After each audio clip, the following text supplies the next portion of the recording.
नमस्कार प्रियंका स्टूडियो को आपण मानक अनेक अनेक स्वागत। पोड़ पिठा ओडिशार पारंपरिक पिठा ओडिया मानक घरे घरे परिचित। ए हेउची पिठा मानक भितरे राजा।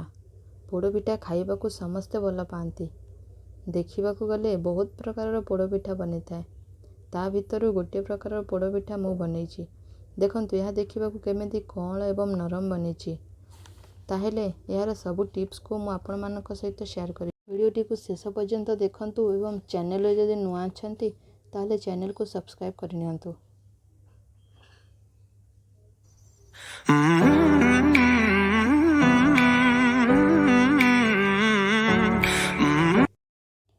देखंतु पोड़ पिठा बनैबा पई मु एठी गोटे ग्लास बिरी को बतराई रखीची। यह को कम से कम 6 रु 7 घंटा बतराई रखिबे। ता सहित मु नेची एठी 3 ग्लास चाउल या को मध्य अलग पात्र रे बतराई रखीची। एबे आमे यह को ग्राइंडिंग करनेबा।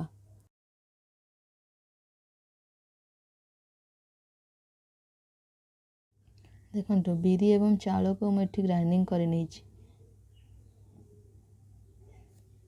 बिरी एवं चाउल को गोटे पात्र रे रखिबा आउ दुही को मिक्स करनेबा।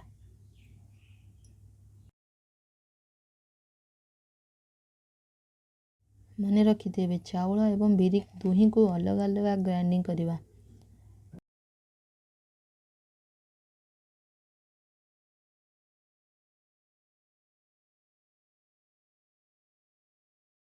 देखुथे ग्राइंडिंग कला बेले यह जमीती पूरा चिकन न हुए।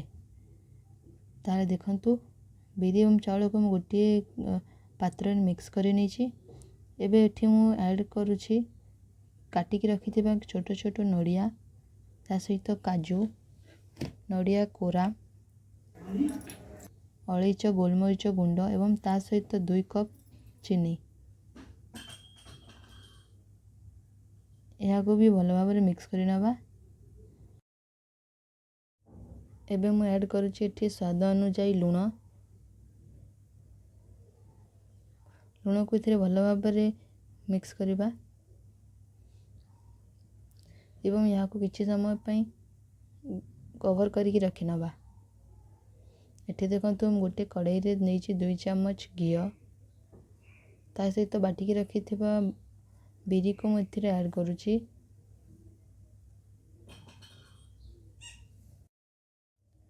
या पर आमे यहाँ को 20 रु 25 मिनट पर्यंत लो फ्लेम रे रखिकी कुक करनेबा। डेकोरेट करबा पई मु एथि किछि नड़िया को छोट छोट करी काटिकी नेची ता सहित काजू को मध्य एथरे ऐड करिछि।